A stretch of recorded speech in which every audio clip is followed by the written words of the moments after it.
Assalamualaikum warahmatullahi wabarakatuh.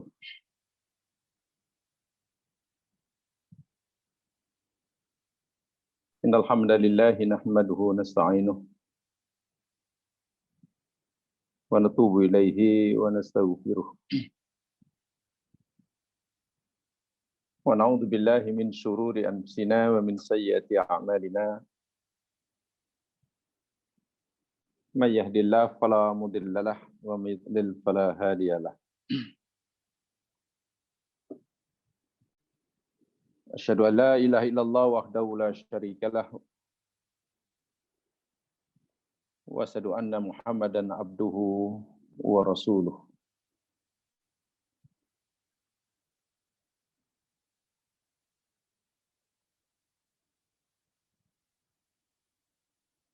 Allahumma inna na'udzubika minal barasi wal jununi wal judam wa sayyi'il asqam. Bismillahilladzi la yadurru ma'asmi syai'un fil ardi wala fis sama' wa huwas sami'ul alim. Bismillahilladzi la yadurru ma'asmi syai'un fil ardi wala fis sama' wa huwas sami'ul alim. Bismillahilladzi la yadurru ma'asmi syai'un fil ardi wala fis sama' wa huwas sami'ul alim. Rabbi shrah li sadri wa yassir li amri wahlul 'uqdatam min lisani yafqahu qawli, amma ba'd.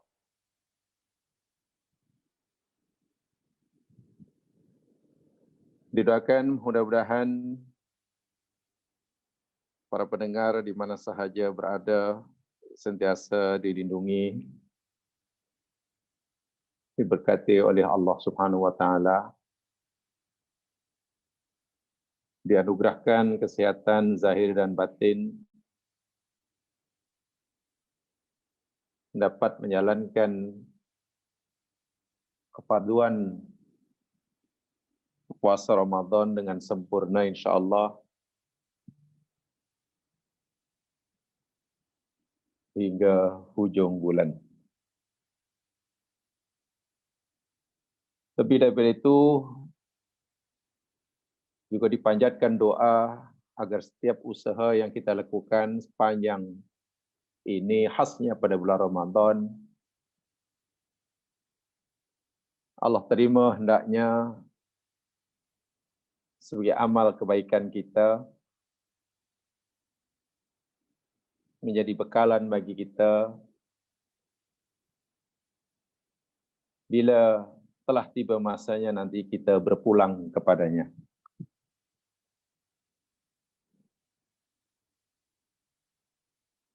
Hanya ada satu matlamat daripada setiap apa yang kita lakukan di dunia ini. Matlamat tersebut ialah apabila telah tiba masanya kelak kita berpulang kepada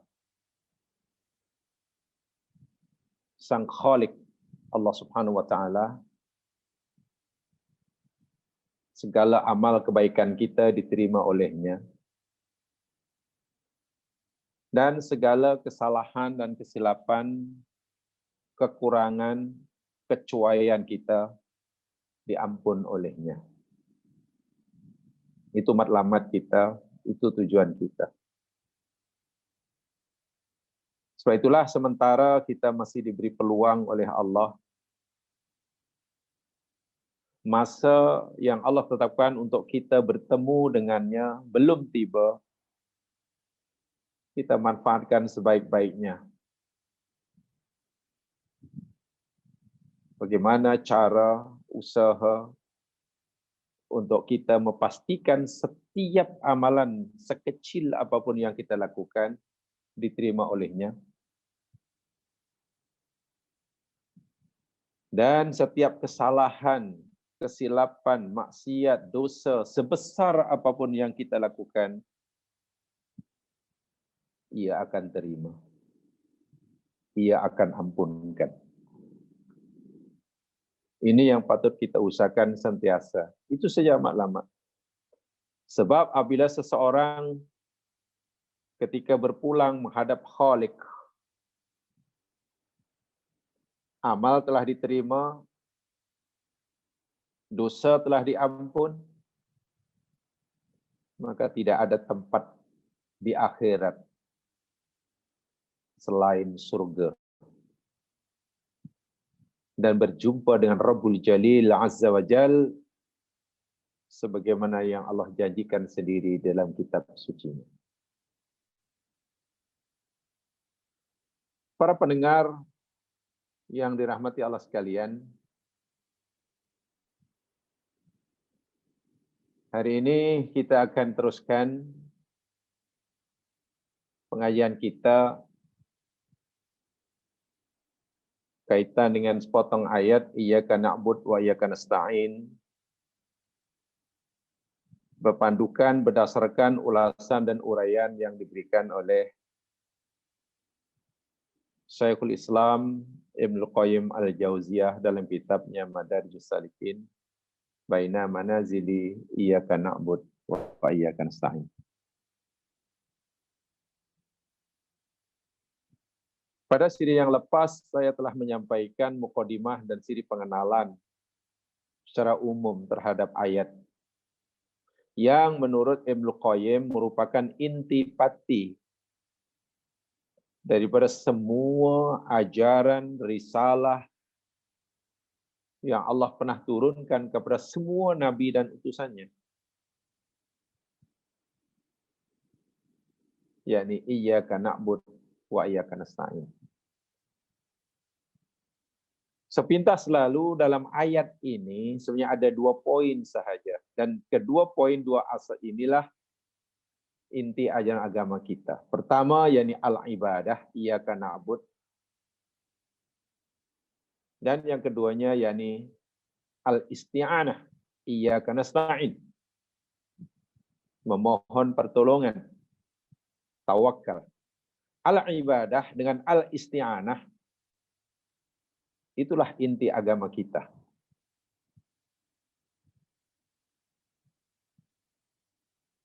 Apa alasan, apa sebab al-ibadah dirangkaikan dengan al-isti'anah?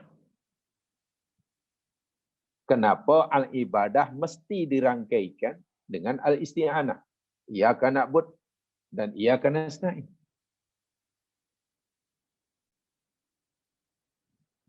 Jemaah sekalian, salah satu daripada rahsianya kenapa ibadah yang ianya menjadi taklif daripada Allah Subhanahu wa taala kepada kita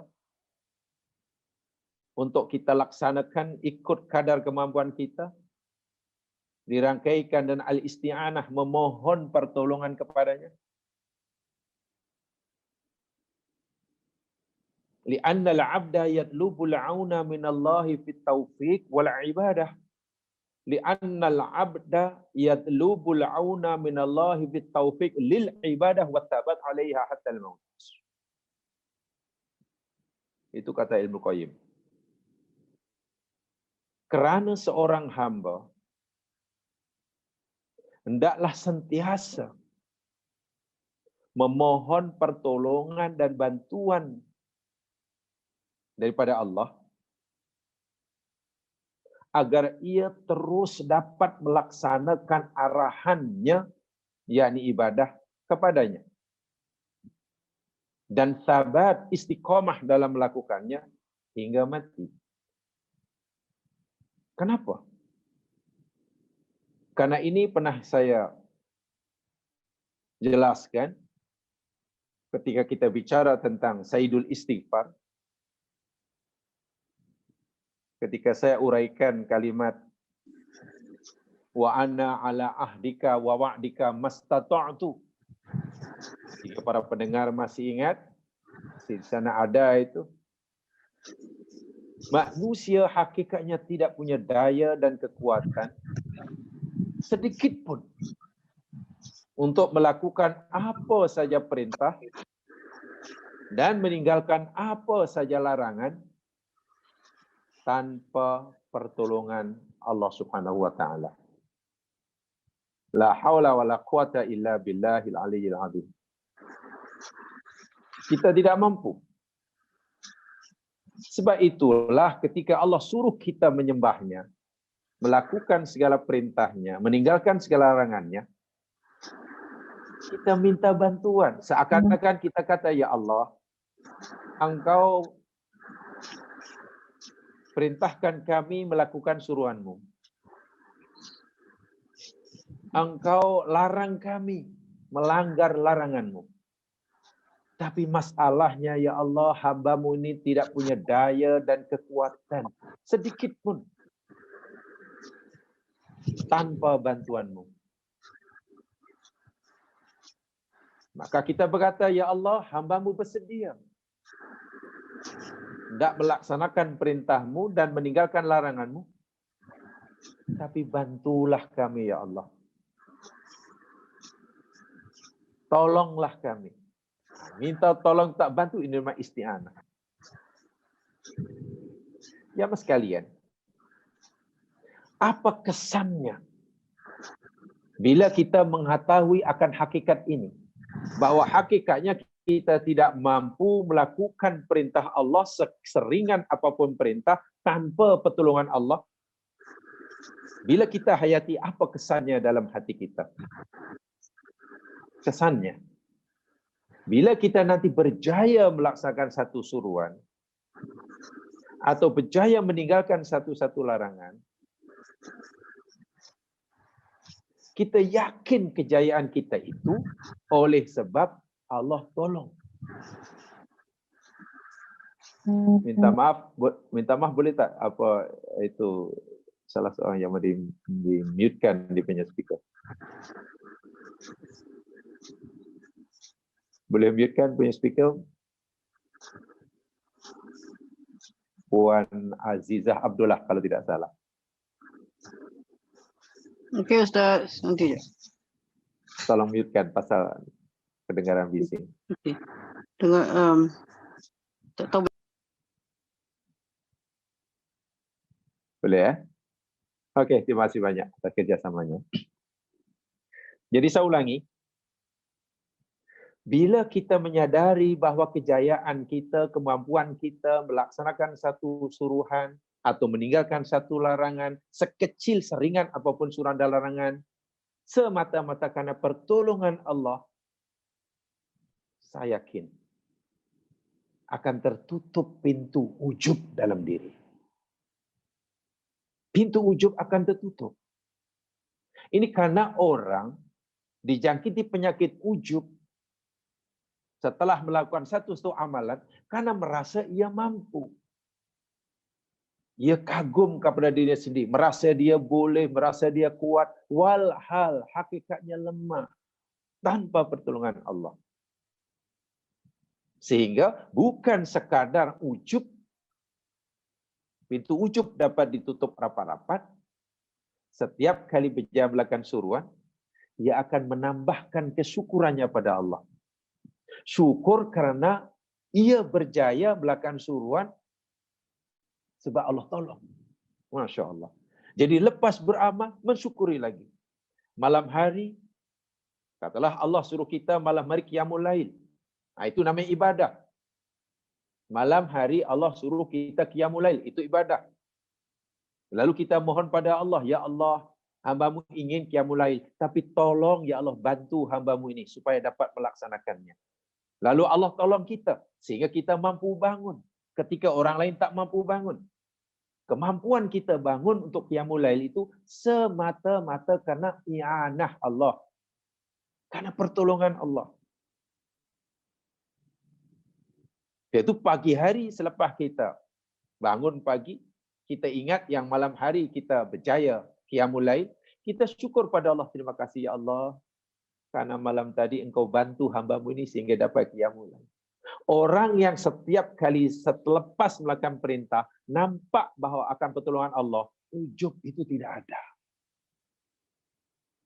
Yang ada adalah bersyukur.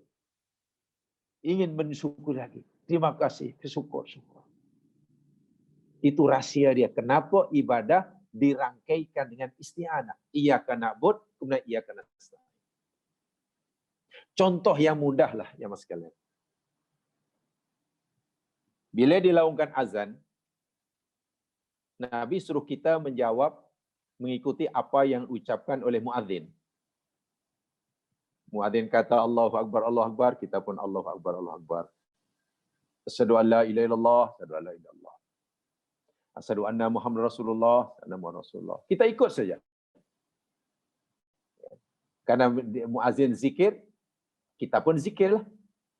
Tapi ketika muadzin kata, hayya 'alas salah, hayya 'alal falah.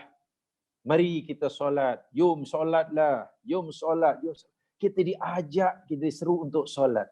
Kita diajak, diseru untuk mencapai kejayaan dunia. Apa jawaban kita yang diajar oleh Nabi? La haula wala quwwata illa billah. Kenapa kita tak mengucapkan kalimat yang sama? Muadzin kata hayya 'alas salah, kita pun hayya 'alas salah. Ya, karena itu ajakan daripada Allah. Allah mengajak kita, Allah suruh kita solatlah, solat. Itu ibadah. Lalu kita menyadari betapa lemahnya kita. Karena kita menyadari kelemahan kita untuk melaksanakan perintah, kita pun kata, la haula wala quwata illa billah. Ya Allah, hamba-Mu ini tidak punya daya, tidak ada kekuatan sikit pun tanpa bantuan-Mu. Maka kami mohon, ya Allah. Kami minta, ya Allah, bantuan-Mu, pertolongan-Mu. Akhirnya Allah bagi pertolongan kita. Allah gerakkan kaki kita, Allah gerakkan tangan kita, Allah jayakan kita berdiri, rukuk, dan itu semua karena pertolongan Allah. Selepas solat, kita bersyukur. Mensyukuri pertolongan yang baru Allah berikan pada kita. Orang yang selepas ibadah, melihat pertolongan Allah kepadanya, tidak melihat kepada amal yang baru dilakukannya, pintu ujub itu tertutup. Ini pentingnya. Penyakit ujub itu datang karena orang bila beramal, melihat amalnya. Melihat kejayaannya, pasti ujub lah. Pasti ujub. Tidak melihat kejayaan itu semata-mata karena pertolongan Allah. Masya Allah. Sehingga ibadahnya, ya, kita sudah tahu semuanya. Amal ibadah yang ada padanya riya, amal ibadah yang ada padanya sum'ah, amal ibadah yang ada padanya ujub, kan sia-sia. Kan sia-sia. Ini yang perlu kita paham betul. Itulah sebabnya, kata Ibnu Qayyim, sababul jam'i bainal ibadah wal isti'anah, di dalam surah ini dan juga dalam ayat-ayat Allah yang lain, sebab kenapa kalimah ibadah dan isti'anah dikumpulkan, disatukan oleh Allah Subhanahu wa taala, dirangkaikan, karena li'annal abda yatlubul auna minallah fit taufiq lil ibadah wat tabat 'alaiha hatta al maut. Karena kita sebagai hamba hendaknya sentiasa mohon kepada Allah pertolongan, bantuan agar kita dapat melaksanakan ibadah yang disuruh tersebut dan istiqomah. Bukan hanya sekali dua melakukan, tapi berterusan. Hingga bila? Hattal maut. Sehingga kita meninggal. Nih, rahsia dia. Satu. Nah, jadi ini poin pertama pagi ini. Kenapa ibadah dirangkaikan dengan isti'anah? Saya ingat sudah boleh difahami. Difahami. Baik. Kemudian yang seterusnya yang ingin saya sambung. Ini poin pertama ya. Jadi kalau jamaah ingin menyimpulkan, poinnya rahsia dihimpunkannya, dirangkaikannya ibadah dengan isti'anah seperti yang saya katakan tadi. Baik, para pendengar yang dirahmati Allah sekalian, di mana sahaja Anda berada. Sekarang berdasarkan firman Allah, iyyaka na'budu wa iyyaka nasta'in. Hanya Dikau ya Allah kami sembah, dan hanya kepada Dikau ya Allah kami mohon pertolongan. Yakni ibadah dan isti'anah dirangkaikan. Baik. Dalam kaitannya melaksanakan perintah ibadah dan memohon pertolongan kepada Allah, dari aspek ini manusia ini terbagi menjadi 4. Ada 4 jenis manusia yang berkaitan dengan perintah ibadah dan isti'anah sekaligus. 4 jenis ini kita akan pelajari, 4 macam ni kita akan pelajari, dan nanti kita tanya diri kita masing-masing, agak-agak kita masuk dalam kategori yang mana agamanya. Jadi saya ulangi, manusia terbagi menjadi 4 golongan, 4 jenis, 4 macam. Dalam kaitannya dengan perintah ibadah, iyyaka na'bud, dan perintah iyyaka nasta'in, isti'anah, ibadah dan isti'anah. Golongan yang pertama, jenis yang pertama, dan ini yang paling sempurna, ini golongan manusia yang paling sempurna, paling baik. Apa itu golongan pertama? Huwallazi ya'buduhu wa yasta'inu bih. Yani jenis manusia yang menyembah Allah dan sekaligus sentiasa memohon pertolongan kepadanya. Ibadah pun buat, isti'anah pun buat. Dua-dua sekali, jadi satu. Ibadah buat, isti'anah pun buat. Melakukan. Dan ini adalah haula'i safwatullah min khalqih. Inilah manusia-manusia pilihan Allah dari sekian banyak makhluknya. Dia bukan sekadar melaksanakan tuntutan ibadah, tapi dia juga melakukan isti'anah. Rajin beribadah, tapi juga sentiasa memohon pertolongan, bergantung, harap, bertawakal kepadanya. Ini manusia yang paling sempurna. Yang paling sempurna. Ini karena apa? Seperti mana yang dinyatakan di depan tadi.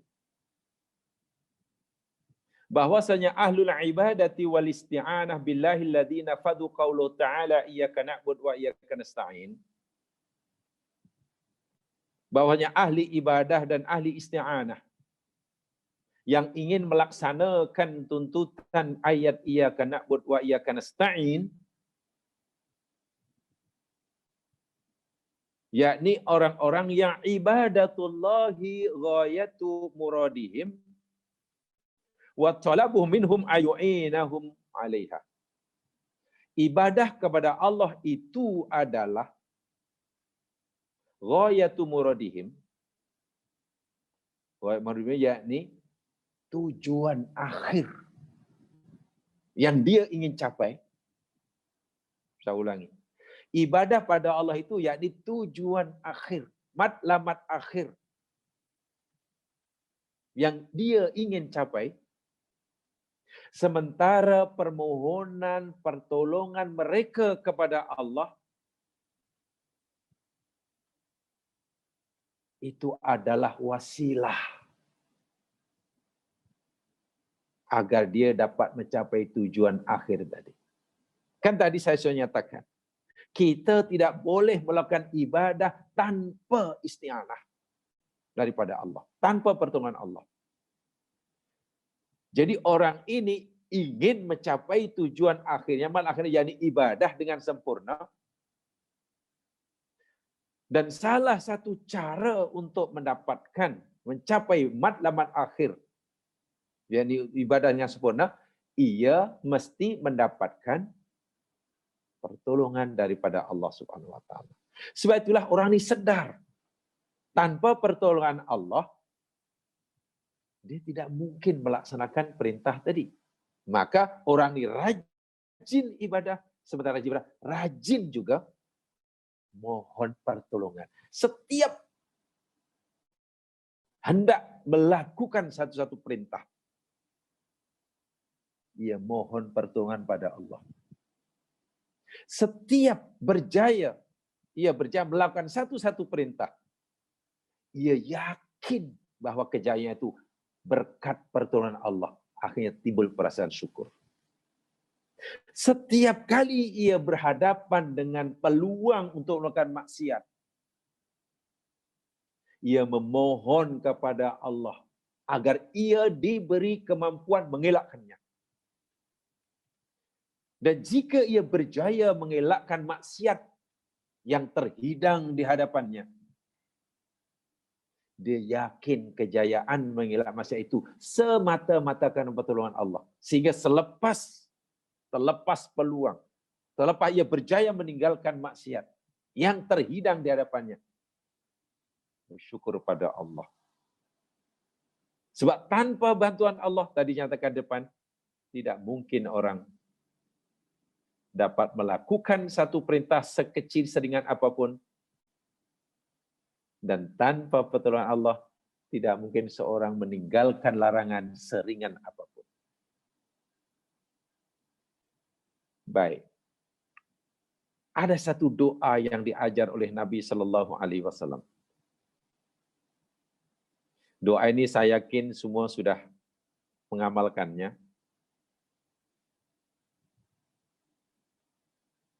Doa ini yakni diriwayatkan oleh Imam An-Nasa'i daripada sahabat Nabi Muaz bin Jabal radhiyallahu an. Muaz bin Jabal radhiyallahu an pernah berkata, ahada biyadiya Rasulullah sallallahu alaihi wasallam faqal. Pada suatu hari Rasulullah SAW memegang kedua tanganku. Lalu baginda bersabda kepada aku, inni la uhibbuka ya Muaz. Wahai Muaz, sesungguhnya aku sangat-sangat menyayangimu. Sesungguhnya aku amat-amat mencintaimu. Faqala inni la uhibbuka ya Muaz. Ulang lagi oleh Nabi. Fakultu, lalu Muaz pun menjawab, ya Rasulullah, wa ana uhibbuka. Aku pun ya Rasulullah sangat-sangat menyayangimu. Jadi cinta Muaz kepada Nabi, sayang Muaz pada Nabi, yakni tidak bertepuk sebelah tangan. Muaz sangat menyayangi Nabi, rupa-rupanya Nabi pun sangat-sangat menyayangi Muaz bin Jabal. Faqala Rasulullah SAW, lalu Nabi bersabda, sebagai tanda sayangku kepadamu, wahai Muaz, fala tada antakula fi kulli sholatin.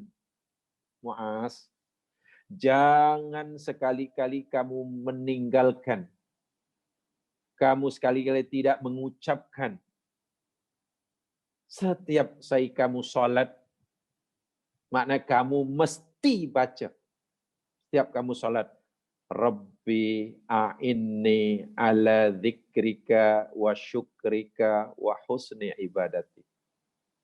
Saya yakin semua sudah hafal dan sudah diamalkan ini. Saya ingin menjelaskan saja. Nabi bagi doa pada Muaz, Rabbi, wahai Muaz, kamu katakan setiap sholat, wahai Tuhanku, a'inni, bantulah aku, tolonglah aku. A'inni ala dzikrika,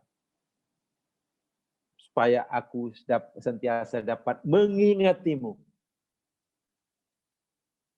Wa syukrika, dan aku dapat mensyukuri nikmatmu. Wa husni ibadatik, dan aku dapat mempercantik, memperelok, memperbaiki ibadahku kepadamu. Tengok. Ketiga-tiga ini adalah ibadah. Perintah Allah. Allah suruh kita mengingatinya. Itu ibadah. Allah suruh kita mensyukuri nikmatnya. Itu ibadah. Allah suruh kita mempercantik, meningkatkan kualiti ibadah kita kepadanya. Itu ibadah. Tapi orang setinggi Mu'az, makom imannya, makom Islamnya, kedudukannya di sisi Nabi, Mu'az ini sangat-sangat dekat. Sungguh pun itu Nabi masih ingatkan pada Mu'az. Mu'az, jangan lupa Mu'az. Jangan sekali-kali tidak membaca doa ini. Sentiasa mohon pada Allah agar Allah tolong kamu. A'inni. Itu namanya isti'anah. Apa yang perlu kita minta kepada Allah sentiasa? Yang Nabi pun nasihatkan Mu'az, sahabat yang disayanginya ini, agar Allah menolongnya supaya dapat sentiasa mengingatinya. Karena tanpa pertolongan Allah, seseorang tidak mampu sentiasa ingat Allah. Artinya, jika orang itu ingat Allah, itu karena pertolongan Allah. Karena dia minta tolong. Agar Allah tolong dia, supaya dia dapat mensyukuri nikmatnya. Tanpa pertolongan Allah, kita tidak mampu mensyukuri nikmat Allah. Sebab itu mintalah pertolongan, ya Allah, engkau suruh hamba-Mu ini bersyukur. Maka tolonglah kami supaya dapat mensyukurinya. Dan mempercantik, memperelok, meningkatkan kualiti ibadah. Tengok. Rajin ibadah, rajin doa. Rajin ibadah, rajin doa. Ini adalah orang yang sangat-sangat tinggi makomnya. Sofwatullah. Ini adalah orang pilihan Allah. Pilihan Allah. Baik. Mungkin kita kata begini. Kenapa kita mesti berdoa dan doa itu sendiri kata Nabi ad-doa wal ibadah. Doa itu adalah ibadah. Ini jamaah sekalian ya. Baik, saya jelaskan. Berdoa kepada Allah, iyyaka nasta'in, akan dikau ya Allah kami mohon pertolongan, dan kita pun berdoa. Konsep berdoa di dalam agama kita, Islam ini, bukan semata-mata. Saya katakan bukan semata-mata. Untuk memohon sesuatu kepada Allah Subhanahu wa taala. Bukan. Memanglah dalam berdoa kita memohon sesuatu kepada Allah. Itu betul. Tetapi hakikat berdoa ini bukan semata-mata memohon sesuatu kepada Allah. Bukan semata-mata itu. Tapi hakikat doa ialah izharud du'fi wa syiddatil iftiqari ilallah. Ini penting nih. Kenapa orang beribadah, rajin beribadah juga wajib mesti isti'anah, mesti berdoa, memohon sesuatu kepada Allah. Ya, kerana hakikat doa, saya ulangi, bukan semata-mata inginkan sesuatu daripada Allah. Bukan semata-mata itu. Tapi hakikat doa yakni izharud du'fi wa syiddatil iftiqari ilallah. Hakikat doa yakni ingin menzahirkan kelemahan diri. Kita mengakui diri kita lemah. Kita mengakui diri kita tidak berdaya. Kita mengakui yang kita ini tidak punya kemampuan sikit pun.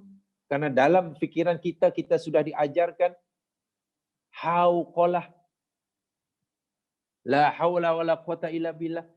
Kesadaran yang begitu mendalam dalam hati kita, yang kita ini lemah di hadapan Allah. Sedangkan macam-macam perintah yang Allah suruh kita lakukan, macam mana kita nak lakukan? Sedang kita lemah. Lalu kita zahirkan kelemahan itu. Kita ungkapkan. Kita nyatakan di hadapan Allah. Jadi doa itu hakikatnya izharud du'fi. Menzahirkan kelemahan. Karena kita lemah, sedangkan kita ingin melakukan sesuatu, macam mana? Syiddatul iftiqar ilallah. Saat itulah merasa perlu kebantuan Allah itu sangat-sangat kuat. Orang yang merasa dirinya lemah dan tidak berdaya, ketika ingin melakukan sesuatu perbuatan atau mencapai cita-cita, pasti keinginannya terhadap bantuan orang lain sangat kuat. Tapi kalau orang tidak menyadari akan kelemahannya, merasa dirinya mampu,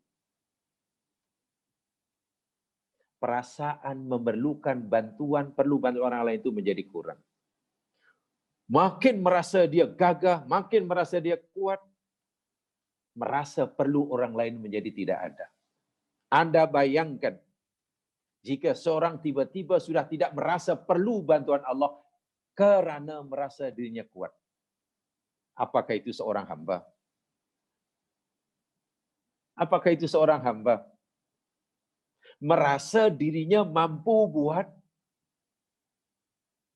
sehingga tidak merasa perlu bantuan Allah. Subhanallah. Inilah hakikat doa. Itu doa yang paling baik, hakikatnya kan doa ibadah. Memuji, puji-pujian. Zahirkan kelemahan. Zahirkan kelemahan. Macam tadilah. Muazin kata hayyalah shalah, kita kata la haula wala quwwata, kami tak mampu ya Tuhan, kami tak mampu. Izharud du'fi. Syiddatul iftiqari ilallah. Kita amat kuat perasaan memerlukan pertolongan Allah karena kita menyadari akan kelemahan diri sendiri. Apalagi perintah agama berupa ibadah, perintah dan larangan, Masya Allah. Bukan sekadar kita melakukan begitu sahaja. Bukan hanya melakukan dari segi jawarih. Contoh solat, kan kita kan bukan sekadar perlu berdiri, kemudian rukuk, menetapkan, tidak. Perintah kan bukan itu, mesti bagaimana niatnya, tujuannya, ikhlas atau tidak, itu kan di luar, Masya Allah. Bukan kerja yang mudah. Kalaulah solat yang Allah maukan ini hanya sekadar berdiri, Allahu Akbar, rukuk, sujud, dan baca ini, dan Assalamualaikum, selesai. Wah, insya Allah tidak berat. Insya Allah tidak berat. Tetapi, kerana Allah Subhanahu wa Ta'ala suruh kita solat, contohnya, ibadah, mesti ada mukhlishina lahuddin. Ikhlas semata-mata karena dia. Coba macam mana? Tanpa bantuan Allah, mampukah kita mengikhlaskan segala amalan? Sedangkan kadang-kadang kita dah berusaha, berdoa, itu pun kita belum mampu sepenuhnya. Disitulah namanya. Zahirkan kelemahan itu. Zahirkan ketidakmampuan itu dalam doa. Sebab itulah, ada orang yang memahami hadis ini mungkin kurang begitu. Apa ya? Tidak salah, tapi Syafi'i kurang tepat. Ada hadis lain, yakni dirawikan oleh Imam Ibnu Hibban dalam sahihnya, dan juga diriwayatkan oleh Imam Turmuzi dalam kitab Da'awat. Hadis ini bersumber daripada Anas bin Malik radhiyallahu anhu. Baginda Nabi sallallahu alaihi wasallam bersabda, liyas'al ahadukum rabbah hajatahu kullaha. Hendaklah seseorang kamu itu sentiasa memohon kepada Tuhannya semua hajat keperluannya. Hendaklah seseorang kamu sentiasa meminta kepada Tuhannya setiap apa yang dihajatinya.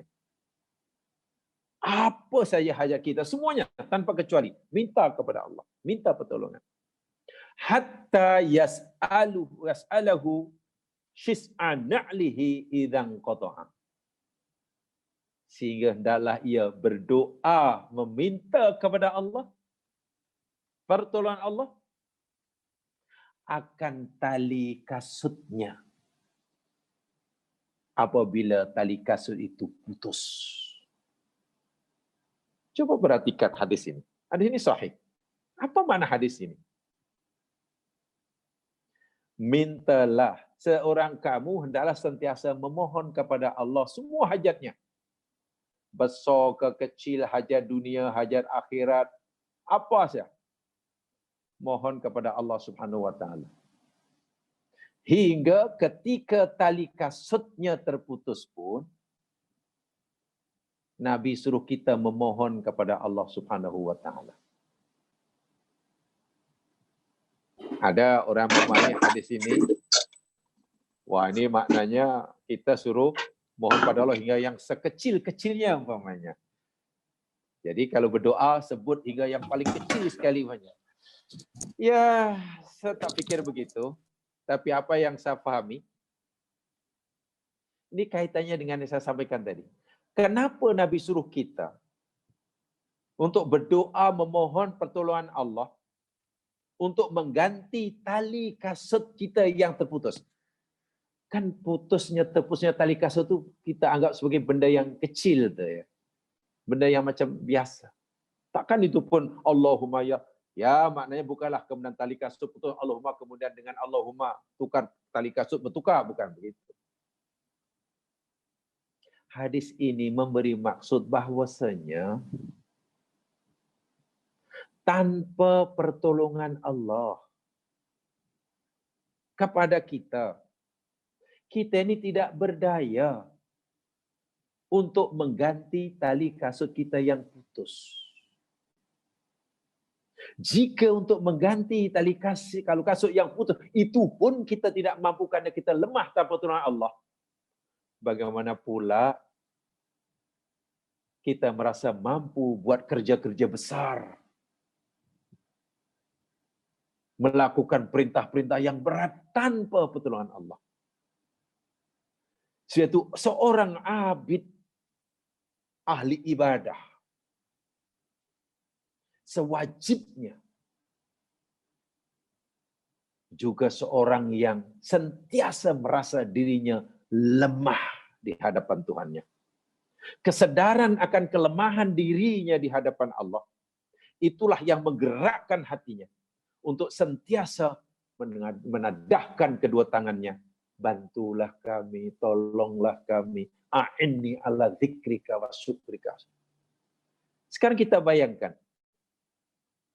Kita ni agak-agaklah iman kita, Islam kita, ketaatan kita, ibadah kita, kejujuran kita. Agak-agak bila dibandingkan dengan sahabat Nabi Mu'az bin Jabal banyak. Agak berapa peratus agaknya kalau dibandingkan. Ya, memang bukan bandingannya lah. Kalau kita nak bandingkan kita dengan Mu'az bin Jabal di aspek agama, ya bukan. Ya, Memang bukan bandingannya lah, ini bukan apple to apple. Tapi tahukah, Mu'az bin Jabal, sahabat yang hebat, yang disayang oleh Nabi, menjadi duta pertama yang Nabi utus ke Yaman, orang kepercayaan Nabi. Itu pun sungguh pun begitu tinggi kedudukannya, imannya, sangat kuat. Nabi masih berpesan pada Mu'az, Mu'az, jangan sekali-kali tidak berdoa, Mu'az. Mohon pada Allah, Mu'az. Kan Allah suruh kamu ibadah. Dan kamu akhirnya tidak berdaya tanpa bantuan Allah. Sebab itu Mu'az, samping kamu hendak beribadah melaksanakan perintah Allah, itu tujuan kamu doa. Ya Allah, bantulah aku. Supaya aku dapat mengingatimu. Supaya aku dapat mensyukuri nikmat-nikmatmu. Agar aku dapat meningkatkan kualiti ibadah. Nih. Golongan pertama, golongan yang hebat. Ibadah rajin, doa mohon rajin. Hatta Nabi Muhammad tadi, ketika tali kasut kita putus pun berdoa pada Allah. Tapi jangan salah faham. Berdoa pada Allah, hakikatnya bukan semata-mata nakkan apa yang kita minta daripada Allah. Bukan semata-mata itu. Kita sakit, kemudian kita mohon pada Allah agar Allah sembuhkan. Bukan semata-mata kita minta sehat. Hakikat bukan sebab itu. Kita susah, ingin senang. Bukan semata kesenangan itu. Minta kesenangan itu. Kita ingin berjaya, lalu kita memohon. Bukan semata ingin kejayaan. Tapi hakikat doa, saya ulangi sekali, izharud du'fi wa syiddatul iftiqar ilallah. Kita ingin menzahirkan, kita menyadari dan selalu menzahirkan kelemahan diri. Kesadaran akan kelemahan diri dan betapa besar hajat kita kepada Allah.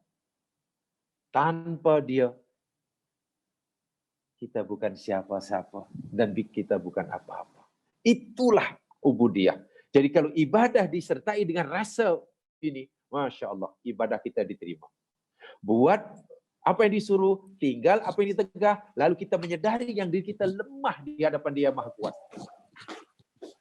Merasa banyak salah di hadapan Dia yang Maha Suci. Ti, nampak lagi satu nih, Ti.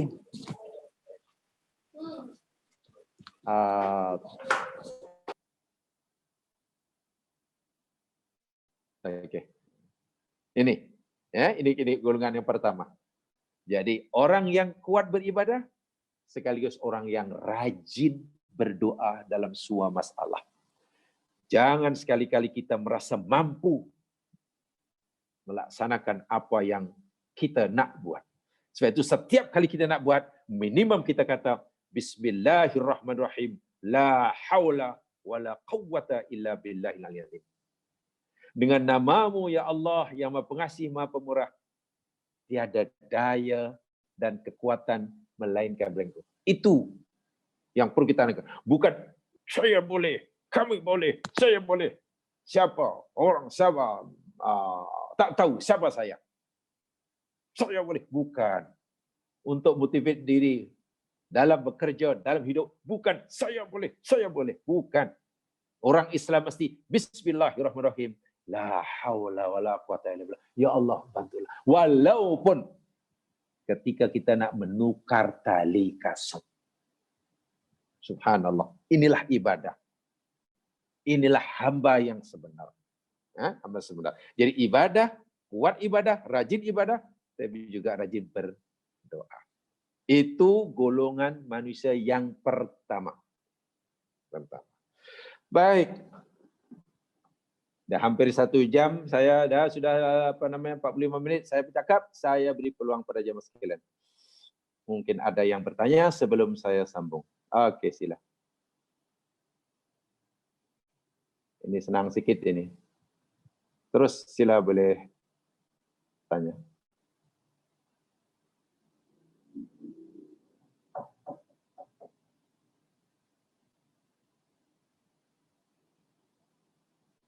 Ada? Silakan, saya bagi masa.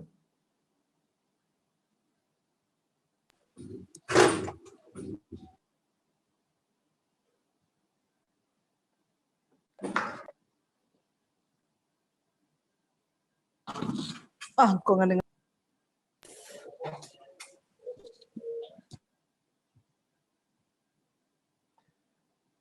Okey, kalau tidak ada alhamdulillah, maknanya semua faham insya-Allah.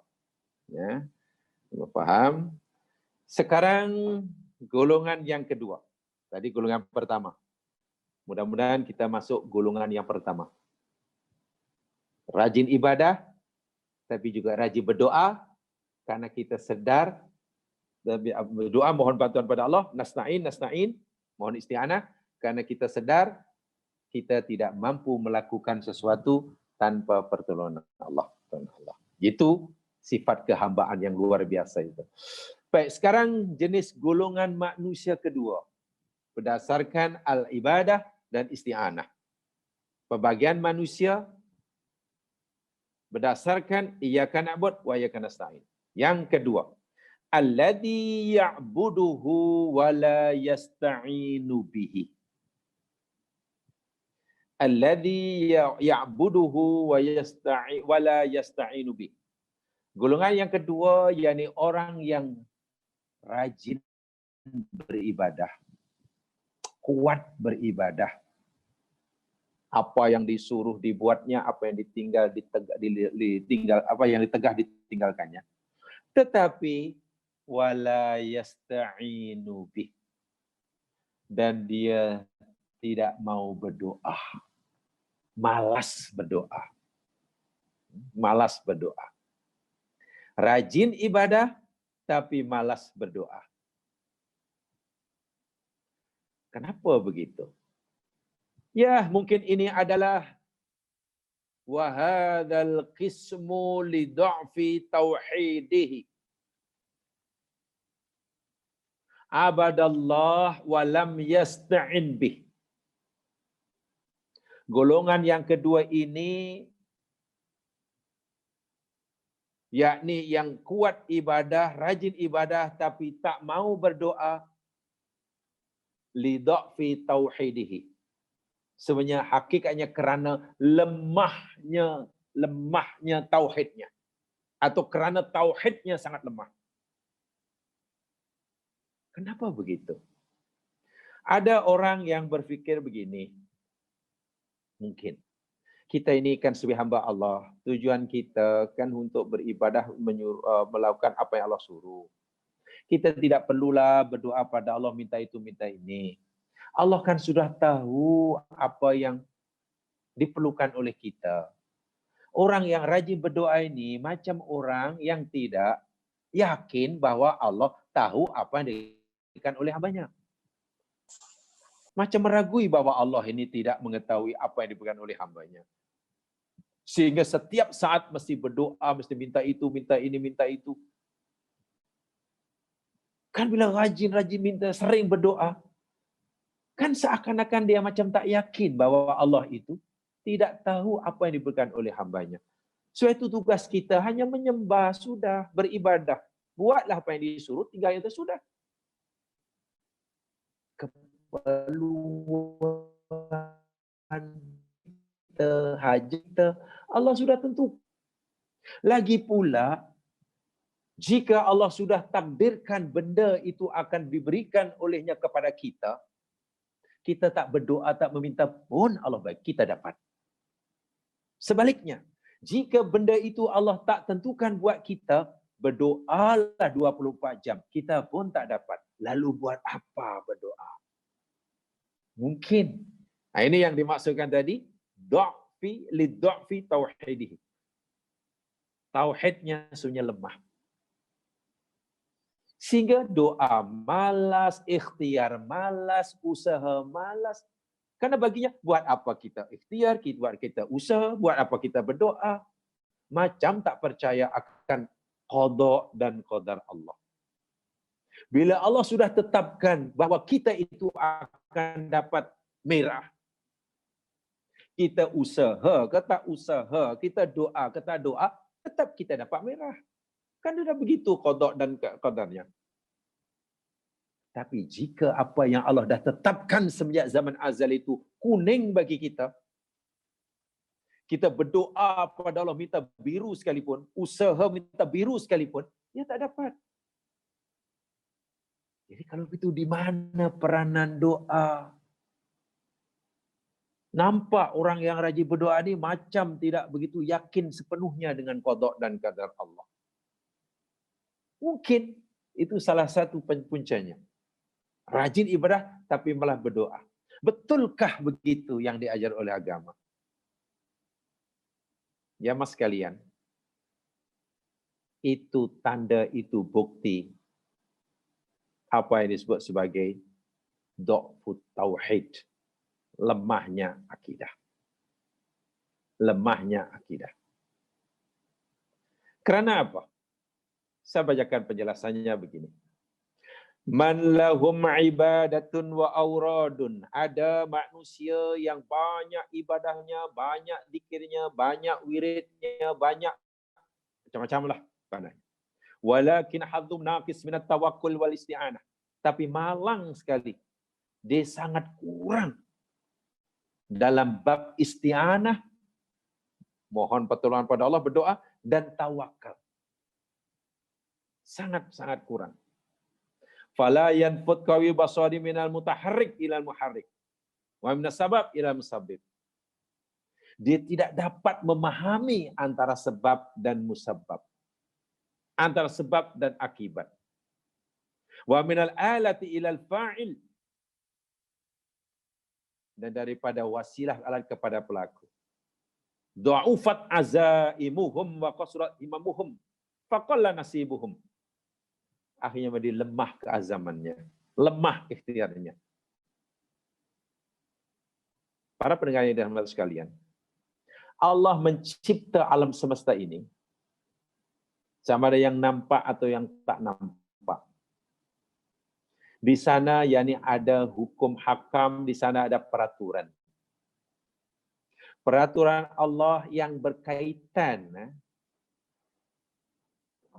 dengan ciptaannya namanya sunnatullah. Namanya sunnatullah. Peraturan Allah yang berkaitan dengan perintah dan larangannya, agama maksudnya, namanya syariatullah. Ini peraturan ini. Ini peraturan. Bila kamu buat ini, kamu akan dapat itu. Bila kamu ingin dapat itu, kamu mesti buat ini. Ini nama peraturan. Ini nama peraturan.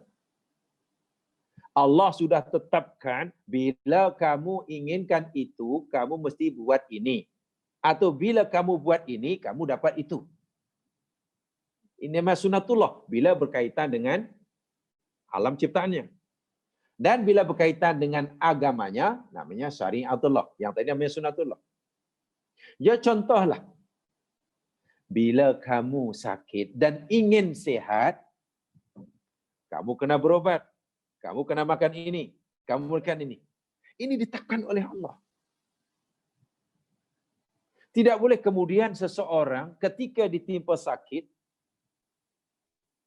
karena keyakinannya yang berlebihan kepada qada dan qadar, saya kata berlebihan karena keyakinan berlebihan itu akhirnya ia menafikan sebab tak mau berubah. Kenapa? Tadi saya katakan, Allah yang bagi kita sakit, Allah lah yang bagi kita sembuh. Allah dah tetapkan bila kita akan sembuh. You doa sekalipun, you ikhtiar sekalipun, jika Allah belum takdirkan sembuh, tak akan sembuh. Bila kamu tak ikhtiar pun, bila dah tiba masa sembuh, sembuh. Sehingga ikhtiar dan berdoa, di mana peranannya? Di sini kan tidak bagi adanya sunnatullah ini. Yang peliknya bab ikhtiar yang itu tak mau buat. Bab itu tak. Tapi bab lapo, dia tidak berserah kepada Allah. Dia makan juga.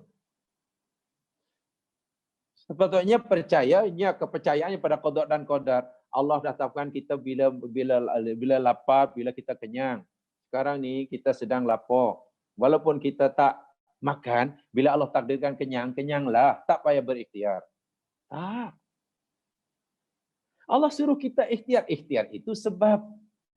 Itu namanya ikhtiar. Selepas ikhtiar melakukan sebab, yakni makan, minum dan seterusnya. Lalu kita tawakal pada Allah, ya Allah, aku serahkan padamu ya Allah. Asbab yang engkau telah tetapkan buat hambamu, yakni makan dan minum, karena hamba sedang lapar, hambamu telah lakukan.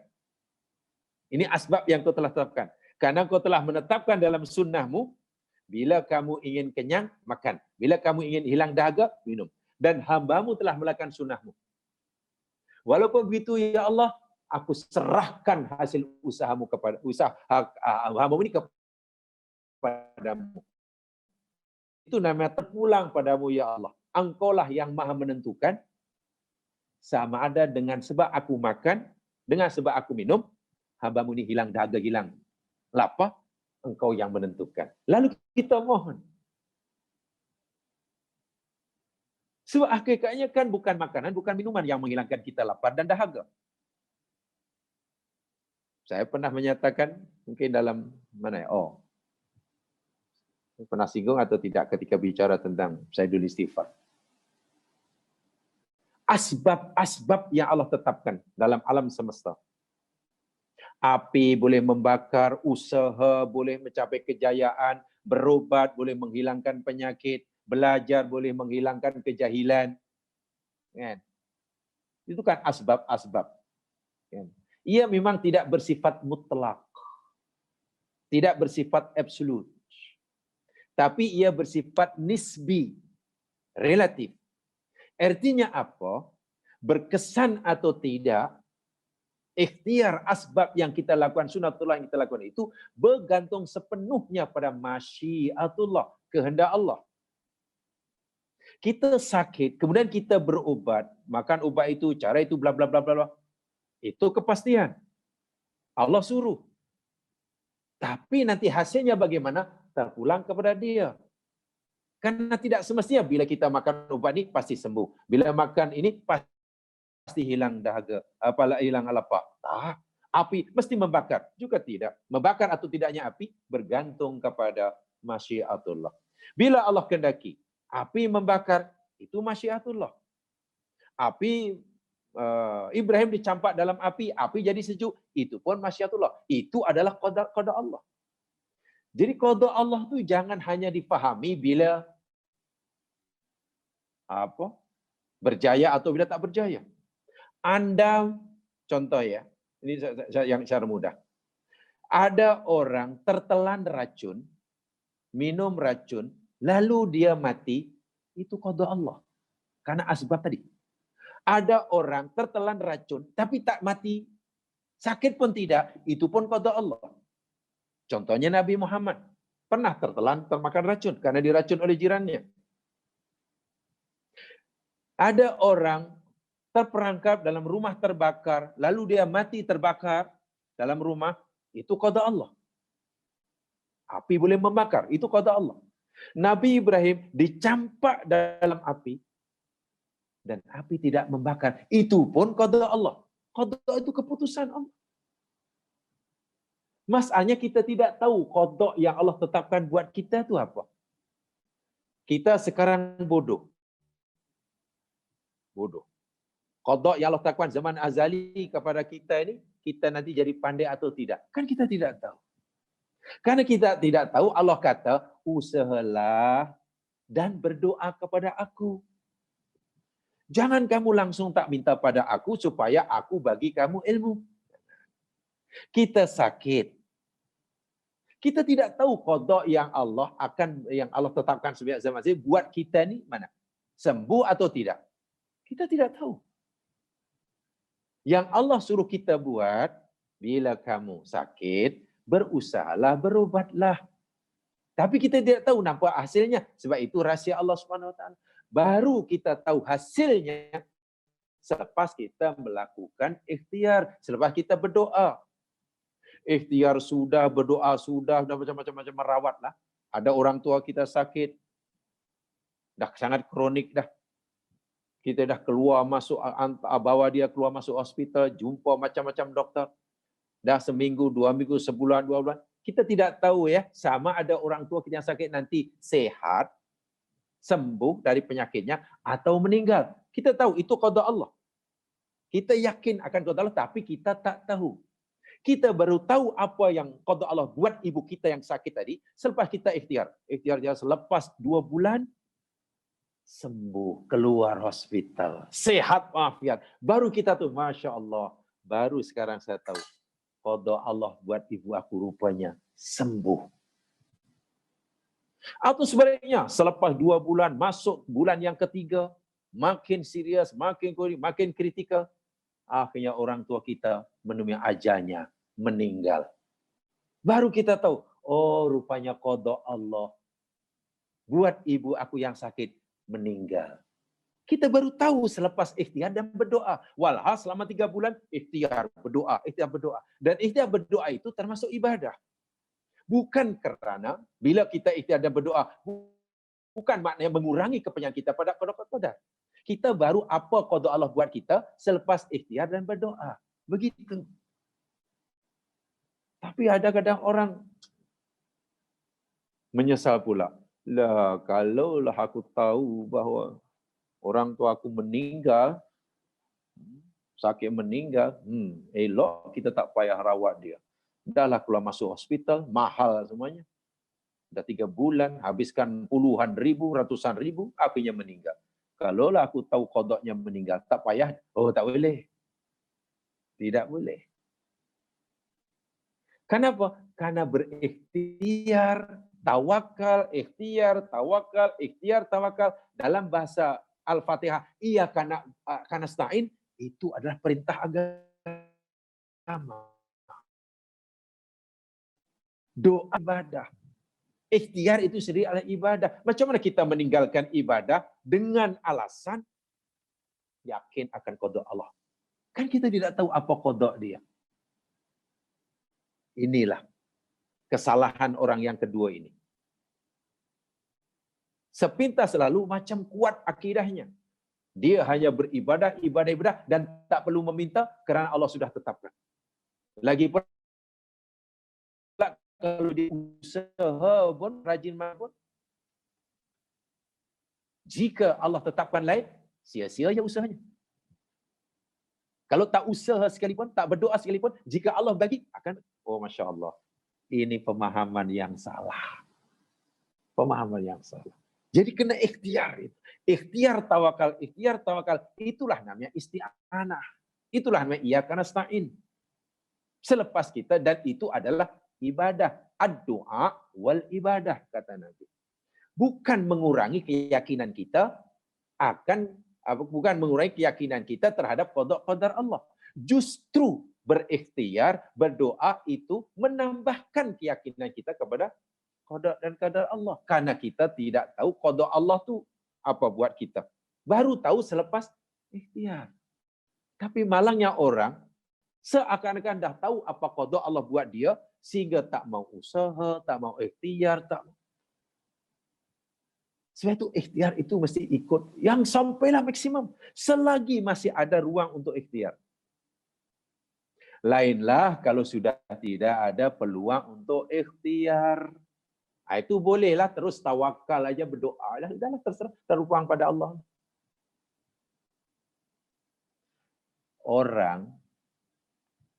Tiga orang kata Nabi yang terperangkap dalam gua.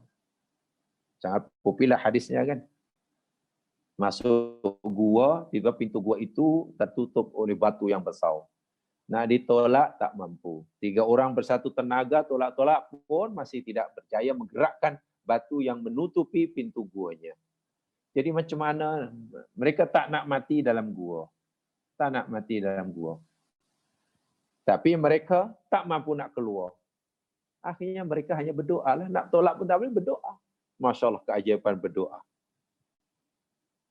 Akhirnya Allah tolong dia karena dia minta bantuan pada Allah. Kenapa dia tidak meninggalkan doa saja? Ya Allah, tak payah berdoa lah. Kalau Allah dah takdirkan kita mati dalam gua, berdoa sampai berbuih pun mati juga. Kalau kita tak berdoa, jika Allah belum takdirkan kita mati dalam gua, pintu gua kita akan boleh keluar. Macam mana caranya? Masya Allah. Bukan begitu. Tengok. Itulah masa seseorang. Bagi apa orang yang digambarkan oleh Nabi tadi, yang terperangkap dalam gua, tidak mampu keluar, tidak mampu berusaha, tak ada daya untuk menolak batu, yang mampu hanya menadahkan kedua tangan dengan keajaiban menzahirkan kelemahan dirinya, kemudian merayu kepada bantuan Allah Subhanahu wa taala, maka Allah selamatkan dia. Oh, qada Allah buat 3 orang pemuda tadi rupa-rupanya selamat daripada terperangkap dalam gua. Selamat. Dan dia baru tahu, oh ini rupanya qada aku. Coba doa. Jadi memang kita mengharapkan qada yang terbaik buat kita. Tentunya yang terbaik bagi kita menurut Allah. Tapi janganlah sampai karena keyakinan kita terhadap qada Allah yang kita rasa kuat sehingga kita menafikan asbab. Kita menafikan adanya ikhtiar dan doa. Wah, itu sangat berat sekali. Sangat berat sekali. Walaupun seorang muslim wajib faham ikhtiar kita, doa kita, usaha kita itu sebenarnya bukan penentu. Bukan penentu terhadap apa yang kita minta. Ia hanya asbab. Penentunya yakni masyiah Allah. Betapa banyak orang berikhtiar tapi tidak berjaya mendapatkan apa yang diharapkan. Ya karena ikhtiarnya bukan penentu. Penentunya yakni masya Allah. Betapa banyak orang yang nampaknya ikhtiarnya kurang, lalu Allah kabulkan. Tapi jangan mentang-mentang ikhtiar itu bukan penentu, lalu kita remehkan, bahkan kita tiadakan. Tidak. Sebab apa? Ikhtiar itu adalah sebagian atau termasuk ibadah. Termasuk ibadah. Nah, buat contoh begini. Saya yakin ada yang dengar apa yang pernah statement yang saya sampaikan ini. Katakanlah orang tua kita sakit tadi. Saya kembali pada orang tua sakit. Lalu kita rawat.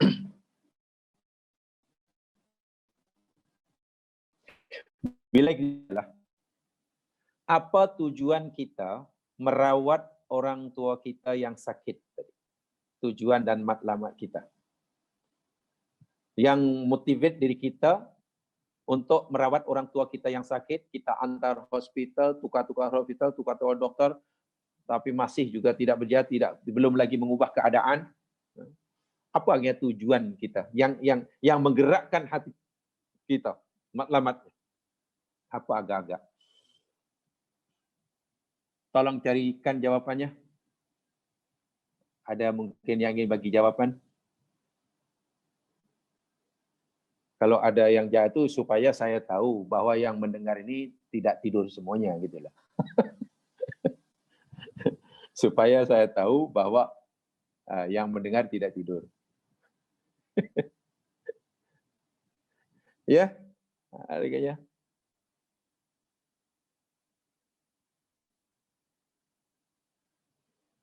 Atau mungkin ketua darjah yang nak jawab. Bila orang tua Anda sakit, lalu Anda rawat, pergi hospital sana sini, apa agak-agak matlamatnya?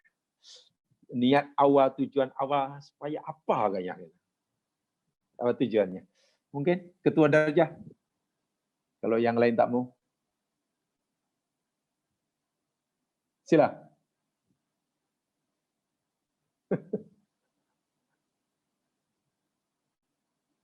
Untuk sembuh. Untuk sembuh. Okey. Yang lain? Ikut ada? Supaya sembuh. Lagi? Ada yang lain? Sila, siapa yang jawab? Ini tak ada cukai ni. Jawab tak ada cukai. Sila. Ikhtiar untuk sembuh, Ustaz. Ya, tadi sudah ada. Biar untuk sembuh. Yang lain? Meneruskan Tujuannya Untuk berbakti pada Allah. ibadah. Untuk berbakti Untuk pada orang tua. beribadah. berbakti pada orang tua. Okey. Yang lain? Saya perlu Beribadah, 3 je lah. beribadah pada Allah. Mari. Beribadah pada Allah. Beribadah kepada Allah. Seperti biasa. Dah Dah cukup 3 cukuplah. Baik. Sekarang saya uraikan. Bila orang tua kita sakit atau kita sakit dan kita berubat. Kita berusaha, kita berdoa, berusaha dan berdoa, berusaha doa. Karena ini namanya iyyaka nasta'in ya. Ini makom iyyaka nasta'in. Usaha berdoa, usaha berdoa, usaha berdoa. Mungkin orang kata, kenapa awak berusaha ni? Merawat orang tua pun sakit? Oh ya, supaya sembuhlah. Tujuannya supaya sembuh. Jemaah sekalian, kalau matlamat utama kita merawat orang tua yang sakit itu supaya dia sembuh, peluang untuk kita kecewa itu masih sangat besar. Peluang untuk kita kecewa masih sangat besar. Apa sebab? Karena tidak semua orang yang sakit yang kita rawat akan sembuh. Bagaimana dia tidak sembuh? Pasti Allah. Sia-sialah aku. Karena matlamat utama sembuh. Dahlah aku penat tinggalkan kerja. Berhenti kerja tanpa gaji. Terpaksa bayar bil mahal. Terkejut tengok bil sekali keluar dari hospital. Meninggal pula. Sebab matlamat dari awal supaya sembuh. Tiba-tiba dia tidak sembuh. Kecewa. Kalaulah malam utama untuk sembuh. Atau mungkin malam utama ialah kita berubah, kita rawat ini orang tua ini agar supaya untuk melambatkan ajal agaknya boleh. Melambatkan ajal. Orang tua sakit, kita hantar hospital, kita cari hospital yang paling pakar lah, yang paling hebat. Menurut saya hospital di Malaysia ni yang paling top sekali namanya Hospital Tawakal. Itu hospital yang paling besar sekali, namanya Hospital Tawakal. Paling hebat. Kalaulah tujuan kita merawat orang tua yang sakit itu untuk melambatkan ajalnya, agaknya kita kecewa atau tidak? Kecewa kan? Pasti kecewa sebab ajal tidak boleh dilambatkan. Idza ja'a ajaluhum la yastaghfiruna sa'atan wa la yastaqdimun. Ya. Kalau tujuannya untuk melawan kematian, lagi kecewa. Supaya kita tidak kecewa, bila orang tua sakit lalu kita ikhtiar berdoa berawat sebenarnya, jawapan yang ketiga tadi. Niatkan ibadah. Ingat, berdoa ikhtiar itu ibadah. Nanti apa yang kita harapkan itu nanti Allah kabulkan atau tidak, itu cerita lain. Yang kita harapkan daripada ikhtiar kita, usaha kita, doa kita tadi, merawat orang tua sakit, yakni sembuhlah pastinya. Pastinya yang kita harapkan sembuh. Tapi jika Allah tidak bagi apa yang kita harapkan, tidak kabulkan keinginan kita, tak ada masalah. Apakah kita rugi? Tidak. Kenapa kita tidak rugi? Karena niat awal kita berikhtiar, berdoa berikhtiar itu adalah ibadah. Dan ibadah itu ada nilainya di sisi Allah. Allah akan bagi di sana di akhirat. Walaupun permintaan hajat kita di dunia Allah tidak kabulkan. Sehingga kita tidak merasa usaha kita selama 3 bulan merawat orang tua, menghabiskan puluhan ribu ringgit, berhenti kerja tanpa gaji, kita tidak menganggap itu perbuatan sia-sia. Sebaliknya adalah ibadah. Setiap saatnya ibadah, setiap sin yang kita belanjakan ada nilai di sisi Allah. Syaratnya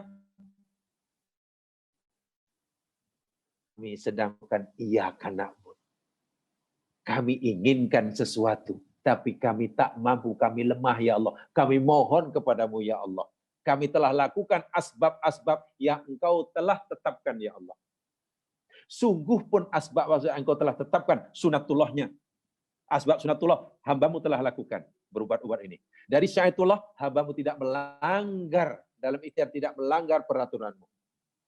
Walau bagaimanapun, keputusan akhir di tanganmu ya Allah. Terpulang padamu. Jika kamu berikan keputusan, ibuku sehat, memang itu yang hambamu harapkan. Hambamu akan berterima kasih dan bersyukur. Tapi jika kehendakmu menghendaki bahwa ibuku menemui ajalnya, itu adalah kuasamu. Hambamu ridho.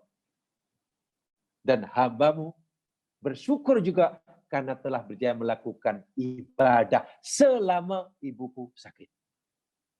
Ada orang kecewa. Jika awal-awal lagi niatnya ibadah, itulah iyyaka na'bud, itulah iyyaka nasta'in. So itu dipisah. Jadi orang yang hanya ibadah, dipikir hanya ibadah mana, dan isti'anah tidak dikira ibadah, ditinggalkan. Doa ditinggalkan, ikhtiar ditinggalkan. Itu meninggalkan ibadah. Meninggalkan ibadah. Sebab itu orang yang rajin ibadah, tapi tidak mau isti'anah, ya, kalau dalam bahasa itu saya katakanlah, ini jenis qismun li dha'fi tauhidihi. Ini jenis kumpulan orang yang lemah tauhidnya. Bukan kuat. Walaupun dia mengakui, kami orang yang kuat tauhidnya, kami kuat imannya, kami yakin tanpa ragu terhadap qada dan qadar Allah. Semua Allah telah tetapkan.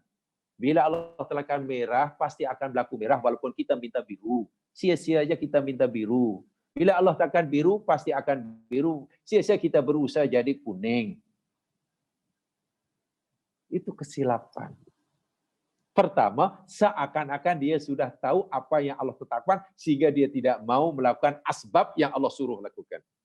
Wahai melakukan asbab, berikhtiar, berdoa, tawakal, itu adalah ibadah yang tidak boleh ditinggalkan. Apa tidak rugi jika ikhtiar dan doanya nanti Allah tidak kabulkan sebagai permintaan? Jawabannya tidak rugi, karena ia telah beribadah. Tapi kena faham tujuannya tadi. Sayangnya kadang-kadang orang berikhtiar ini, yang jadi matlamat sudah tekan, ini mana, kalau tidak ini, mana sia-sia. Pastilah kecewa. Aku yang buat ini supaya tujuan pasti ini. Kalau tidak, ya kalau Allah kabulkan apa yang kita harapkan. Tapi kalau Allah tidak kabulkan, atau bagi yang lain, ya pasti kecewa. Ini karena kita kurang menyadari hakikatnya ikhtiar kita, doa kita, walaupun telah menepati sunatullah dan syariatullah, itu hanya asbab. Kita melakukan asbab. Keputusannya, hasilnya, itu 100% Allah lah yang menentukannya. Kita tak ada kuasa menentukan. Kita hanya disuruh untuk melakukan apa yang Allah suruh buat. Gitu. Jadi tidak ada orang yang sia-sia dalam berdoa. Itu sebabnya kenapa kita suruh rajin berdoa dan ikhtiar. Karena orang yang berikhtiar dan berdoa tidak ada yang merugi. Sungguh pun apa yang dicita-citakan, Allah tidak bagi di sini. Allah tidak bagi di sini, tapi Allah akan bagi di sana. Jika di sini Allah tidak berikannya. Jadi bukan rugi. Atau mungkin Allah akan bagi selain yang diminta, yang lebih baik daripada yang diminta. Masya Allah. Allah akan bagi kepadanya lebih baik daripada yang minta, yang kita tak minta pun. Kita minta merah, dia fikir merah itu yang paling baik bagi kita saat itu, lalu kita sanggup bermati-matian mengejarnya. Karena Allah sayang kita, maka Allah tak bagi kita merah, tapi Allah bagi biru. Karena biru itu, kata Allah, inilah yang terbaik bagimu, wahai hambaku. Dan itu, Masya Allah, keuntungan yang besar. Syaratnya kita ada keyakinan yang begitu. Sentiasa yakin bahwasanya apa yang Allah tetapkan buat kita selepas kita berikhtiar, itu yang terbaik bagi kita menurut Allah. Syaratnya kita ada keyakinan begitu. Orang yang yakin itu pasti tidak kecewa dalam usahanya. Walaupun usahanya nampaknya tidak dijayakan oleh Allah. Karena dia tahu, pilihan Allah buatnya itu yang terbaik. Sama ada yang Allah pilihkan itu Allah kabulkan hajatnya atau Allah belum kabulkan hajatnya. Jadi belum dikabulkan hajatnya Allah, itulah pilihan terbaik yang Allah pilihkan buat dia. Syaratnya ada keyakinan begitu sebagai orang mukmin, iyyaka na'budu wa iyyaka. Karena kita hanya disuruh beribadah dan kita hanya diberi keizinan untuk isti'anah, meminta, memohon, ikhtiar, memohon. Itu saja. Hasilnya di luar kuasa kita. Niatkan ibadah. Niatkan ibadah. Begitu golongan yang kedua. Jadi kedua ini ya belum baik sepenuhnya. Ibadahnya sudah oke karena semua sudah dibuat, tapi kenapa tiba-tiba tak mau berdoa dengan alasan semua telah ditakdirkan? Oh, itu tidak boleh. Meninggalkan ikhtiar itu tidak boleh. Meninggalkan doa itu tidak boleh. Nabi memberitahu tadi, jangankan yang besar-besar. Nak mengganti tali kasut yang putus pun, hanya kita tidak mampu tanpa putus. Sebab itu Nabi kata, minta pada Allah. Karena doa, saya ulangi sekali, ini penting. Karena doa, hakikat doa, bukan semata-mata inginkan apa yang kita maukan daripada Allah. Bukan semata-mata itu. Tapi hakikat doa yakni izharud du'fi wal iftiqar ilallah. Menzahirkan, menyadari kelemahan diri sendiri, menzahirkan kelemahan diri sendiri, dan merasa berharap sangat memerlukan Allah Subhanahu wa ta'ala. Subhanahu wa ta'ala. Ya mas sekalian, itulah golongan yang kedua. Sebenarnya ada 4 ya. Jadi nampaknya saya menyampaikan 2 sahaja untuk hari ini. Mudah-mudahanlah kita yang pasti masuk golongan yang pertama lah. Jangan masuk golongan yang kedua. Ya. Itu tidak baik. Ya, masih belum sempurna. Jadi mudah-mudahan apa yang kita pelajari dapat memberi manfaat. Bagi saya menyampaikan, alhamdulillah kalau dapat berkongsi bersama. Dan sebelum kita akhiri, saya masih ingin memberi peluang lah mungkin seorang dua yang ada yang ingin nak bertanya. Silakan tentang apa yang kita pelajari pagi hari ini. Sila. Assalamualaikum Ustaz. Waalaikumsalam warahmatullahi Ustaz, wabarakatuh. Dari mana ni? Daripada apa yang daripada Bandar Sujana Putra.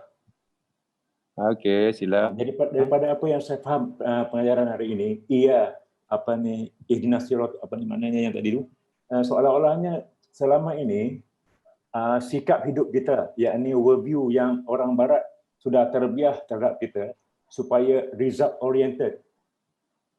Nampaknya tidak selari dengan apa yang Ustaz terangkan tadi. Seolah-olahnya apabila kita tidak result oriented dalam dunia korporat, kita dikatakan sebagai orang yang tidak assertif, yakni tidak sejoli dengan misi korporat. Apa komen Ustaz? Saya bukan ahli korporat, jadi saya tidak faham.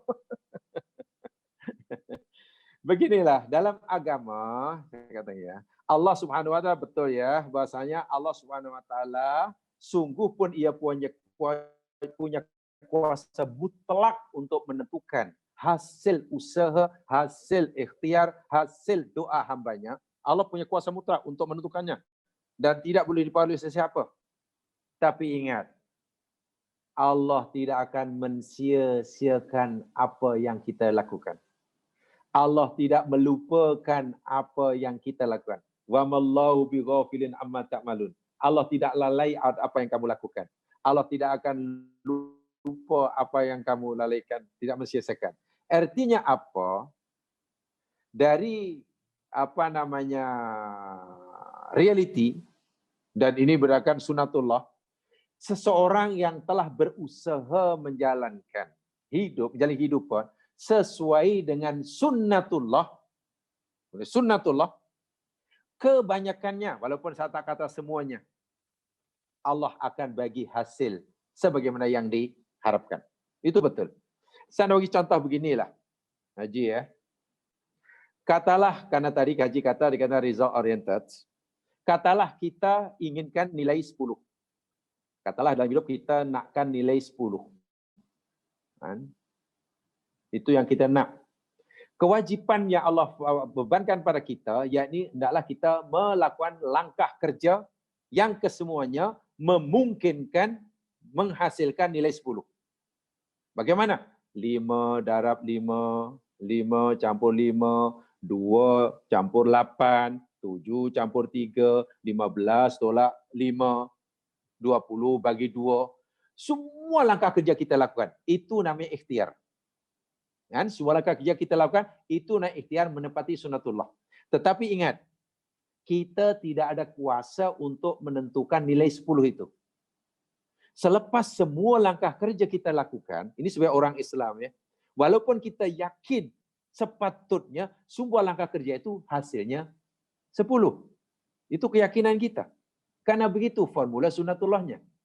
Tetapi yang menentukan hasil itu hak mutlak Allah, bukan kita. Sebab itu selepas kita ikhtiar bagi orang Muslim, ya Allah, hamba-Mu telah melakukan semua langkah kerja untuk mendapatkan nilai 10. Sebab itulah hamba-Mu mohon kepadamu, ya Allah, agar langkah kerja yang hamba-Mu lakukan sesuai dengan sunnah-Mu ini, Engkau kabulkan. Yakni hamba-Mu minta nilai 10. Terpulang pada Allah. Jika kita yakin kepada Allah, kita husnudzan pada Allah, dan Allah sayang kepada kita, dan Allah ridha pada kita, maka Allah akan beri keputusan hasil usaha kita itu sesuai dengan yang kita harapkan. Kita nak 10, Allah bagi 10. Dan itu tanda Allah sayang kita. Tetapi tidak semestinya tanda sayang Allah pada hambanya itu mesti dipenuhi setiap apa yang diminta oleh hambanya. Boleh jadi walaupun langkah kerja mendapatkan nilai 10, boleh jadi Allah kata, ininya kita pun mungkin tercengang nih, cemana, di mana silapnya ini? 5 campur 5, 7 campur 3, 20 bagi 2, 100 bagi 10. Semua ini langkah kerja ni betul ni. Betul semuanya yang ni dapat ni. Tapi kenapa tiba-tiba hasilnya kosong? Jika Allah bagi keputusan kosong, kita wajib yakin keputusan Allah bagi kita kosong itu pun yang terbaik buat kita. Bagaimana cara untuk sikap kita supaya kita dapat memandang, melihat, memahami bahawa itu baik bagi kita walaupun Allah tidak kabulkan usaha kita. Allah gagalkan istilahnya. Kan Allahu ya'lam, Allahu a'lamu ma la ta'lamun. Allah itu Maha mengetahui apa yang kamu tidak ketahui. Allah bagi kejayaan hamba-Nya kepada hamba di jemaah sekalian mengikut masa berdasarkan waktu yang Dia kehendaki. Bukan berdasarkan waktu dan masa yang kita mahukan. Kita mahukan hasil 10 itu sekarang. Tapi Allah kata, wahai hambaku, sebenarnya aku dah bagi kemakbulan usaha kamu itu 10, tapi aku tak bagi kamu sekarang. Waktunya tak sesuai. Aku nak bagi nanti. Tengok. Sebab banyak orang yang sebenarnya belum bersedia menerima kejayaan. Hatinya, jiwanya, mentalnya belum beri kejayaan, lalu bagi kejayaan. Apa akhirnya jadi? Kalau dalam bahasa Arabnya ialah, Nabi pernah beritahu, salah satu tanda akhir zaman, bila sudah ada orang yang asalnya fakir miskin, berjalan berkaki ayam, tidak berbaju, tapi sudah berlumba-lumba meninggikan bangunan. Itu hadis sahih, itu tanda kiamat. Kalau dalam bahasa sekarang, Nouveau Rich. OKB, orang kaya baru. Artinya orang miskin yang dari segi jiwa, dari segi mental, belum bersedia menjadi kaya, tiba-tiba menjadi kaya mendadak. Agak-agak orang itu jadi rusak atau jadi baik.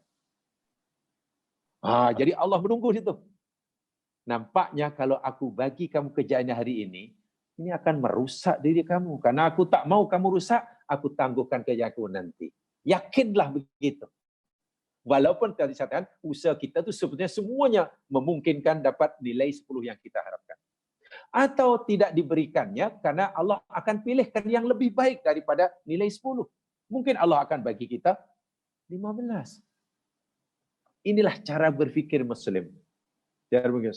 Jadi tidak harus result oriented seperti yang dikatakan tadi. Sebab hasil itu di tangan Allah. Betul kita nakkan apa yang kita usahakan itu berjaya. Tapi masalahnya kita tidak punya keupayaan, kemampuan untuk memastikan usaha kita itu berjaya. Karena keputusan akhir itu di tangan Allah. Bila dah begitu keadaannya, kita hanya wajib meyakinkan diri kita, apapun keputusan yang Allah berikan bagi kita, sungguh pun kita telah melakukan segala ikhtiar sesuai dengan sunnatullahnya, itu adalah yang terbaik bagi kita menurut Allah. Di situ kita pasti akan lega. Bila kita berjaya pun akan bersyukur, bila kita dibuat jaya pun kita akan yakin pasti ini pilihan terbaik bagi kita menurut Allah. Wallahu a'lam. Begitu, Pak Haji. Boleh. Terima kasih Ustaz. Kerana biasanya sales team akan diberi objektif untuk memenuhi sesuatu jualan. Jadi mereka yang tidak berjaya memenuhi objektifnya biasanya diadili dengan cara yang amat agresif. Itulah kalau kita terlalu berfikir dunia oriented ya. Ya, insya Allah kalau orang berpikir Islam ada akhirat oriented, bukan begitu. Berusaha mencari keuntungan duniawi, jika dari awal-awal lagi sudah akhirat oriented, itu dapat dunia dan akhirat. Tapi mencari dunia semata-mata dunia karena fikirannya sudah dunia oriented, hanya dapat dunia saja. Itu pun belum tentu. Itulah. Jadi dalam Islam ini, orang yang berusaha mencari dunia, tidak semuanya dapat. Tidak semuanya dapat. Tapi orang yang semua orang mencari akhirat, insya Allah dapat. Itu visionnya. Cari dunia tidak semua orang dapat, tapi kalau orang cari akhirat di dunia, semuanya dapat.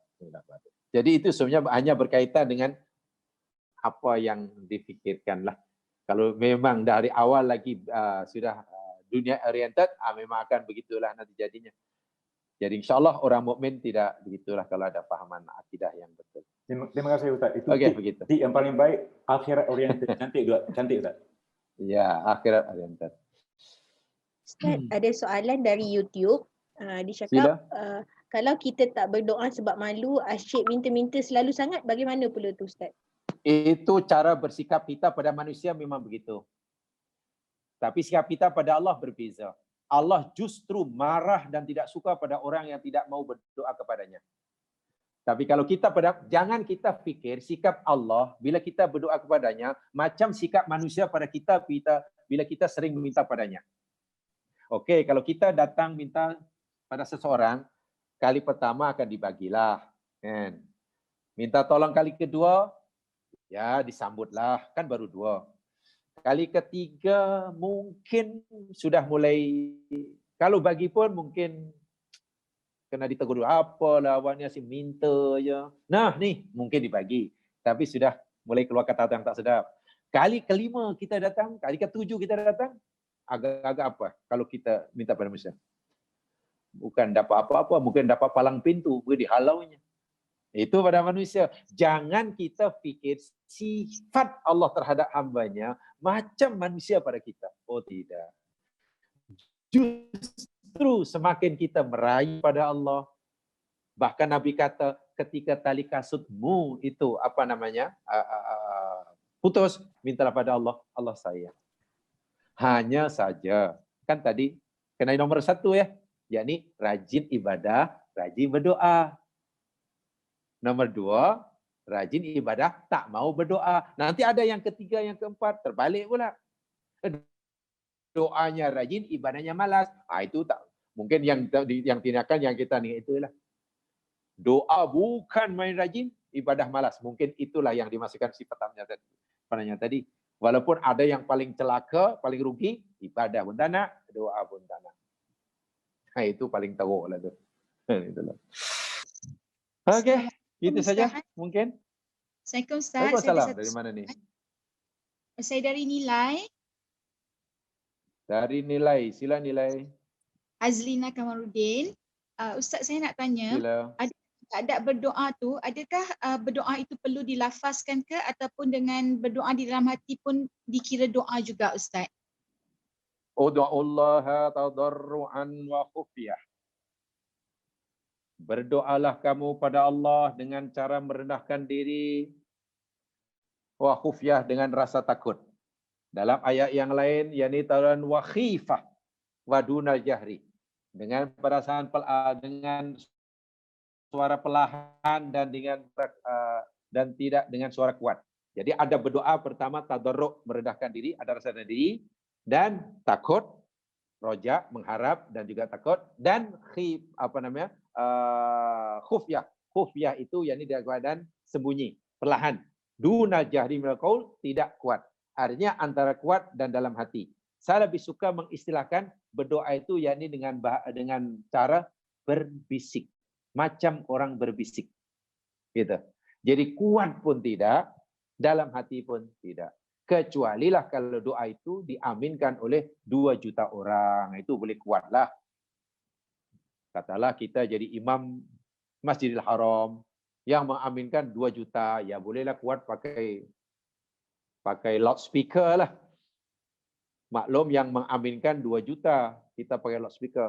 Tapi kalau yang mengaminkan hanya 3 orang di belakang, mungkin Pak Imam di surau, ya, belakang tu hanya 3 orang aja, tak payahlah wiridnya pakai speaker, tak payah solat pakai speaker.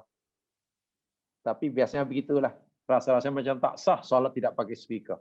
Wahai jamaahnya hanya 3 orang aja. Solat pakai speaker, wirid pakai speaker, berdoa speaker. Untuk siapa? Itu tidak perlulah. Jadi kalau seorang, lagilah tak boleh kuat-kuat. Pada zaman Nabi, ada orang berdoa kuat-kuat. Lalu Nabi tegur, arbi'u ala anfusikum. Fa innal ladzi tad'u laisa bil asam. Wahai kawan, sayangilah diri kamu. Karena orang ini berdoa dan zikir kuat-kuat. Lalu Nabi kata, sayangilah diri kamu. Karena sesungguhnya, zat yang engkau pohon, yang engkau berdoa, yang engkau minta itu, yang engkau zikir itu, bukannya peka. Nabi kata. Karena Allah itu tidak peka, janganlah kuat-kuat memekik-mekik. Ada sahabat lagi juga bertanya, ya Allah, ya Rasul, aqribun rabbuna fanunajihi am ba'idun fanunadihi. Ya Rasulullah, Allah ni dekat atau jauh? Kalau Allah ni dekat, kita perlu hanya berbisik dalam hati aja. Perlu hanya dalam hati aja. Atau Allah ni jauh sehingga kita perlu memanggil-manggil dengan kuat. Lalu turun ayat, fa idza sa'alaka ibadi anni fa inni qarib, dalam surah Al-Baqarah tu. Dan jika hambaku bertanya kepadamu wahai Muhammad tentang aku, katakan bahwa aku ni dekat. Jadi karena Allah dekat, kita hanya perlu panunajihi. Naji itu benar berbisik. Jadi dengan suara tapi tak begitu kuat. Wallahu a'lam. Boleh ya? Saya bertanya soalan ni kerana ada ustaz yang memberitahu bila kita berdoa di dalam hati, malaikat tidak mendengarnya dan tidak dapat mengaminkannya. Pertama. Kedua, bila kita berada di dalam majlis ilmu, kita ada 70,000 malaikat bersama-sama dengan kita. Jadi bagaimana kalau kita nak berbisik sampai melafazkan doa tu? Sebab contohnya dalam solat juga kita boleh berdoa kan Ustaz? So jadi saya lebih suka berdoa tidak melafazkan dalam hati. So cuma takut daripada apa Ustaz tu kata, takut bila malaikat tak Okey. Tolong carikan dalil yang doa itu hanya dalam hati. Anda tidak akan temukan berdoa dalam hati. Yang ada doa itu menurut Al-Quran antara kuat dan dalam hati. Itu dalam Al-Quran surah Al-Isra. Jadi ini bukan masalah saya dengar dia orang kata, bukan begitu masalahnya. Bukan masalah kita selesa atau tak selesa. Agama ini panduannya Quran dan hadis Nabi. Bukan panduannya kita selesa atau tak selesa. Jadi dalam panduan berdoa dalam surah Al-Baqarah dan surah dalam surah Al-Isra, yakni khifah itu antara kuat dan dalam hati. Maknanya berbisik tadilah.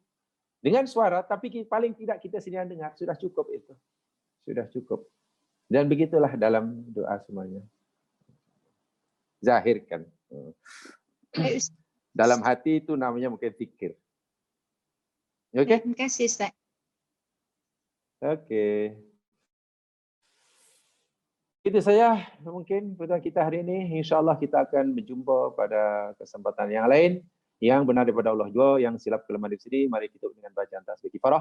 Subhanakallahumma wa bihamdika asyhadu an la ilaha illa anta astaghfiruka wa atubu ilaik. A'udzu billahi minasyaitonir rajim. Wal 'ashr innal insana lafi khusr illa alladziina aamanu wa 'amilus shalihat wa tawasaw bil haqqi wa tawasaw bis sabr. Assalamualaikum warahmatullahi wabarakatuh.